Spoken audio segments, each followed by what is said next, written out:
Hey everyone, welcome back to Vital Creations. In today's video, I'll show you how to join groups on Instagram easily. Whether you're looking to connect with like-minded people, join a community, or engage in discussions, I've got you covered. Let's dive right in. Step 1 is to open Instagram and go to Messages. Open the Instagram app on your phone and tap on Messenger, which is the DM icon in the top right corner. Go to the search for groups. Tap the search bar at the top and type in the group name or topic you want to join. For example, video editors. Just simply, Instagram will show existing group chats related to the search. Step 3 is to join and request to join. Select a group for research result, and if the group allows public joining, you can just simply send a message to participate. If it's a private group, you may need an invitation from an existing member to join it. Alternative is to get invited into a group.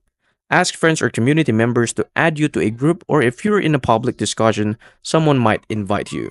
Some Instagram pages or influencers share group links into their bio or stories. That's it.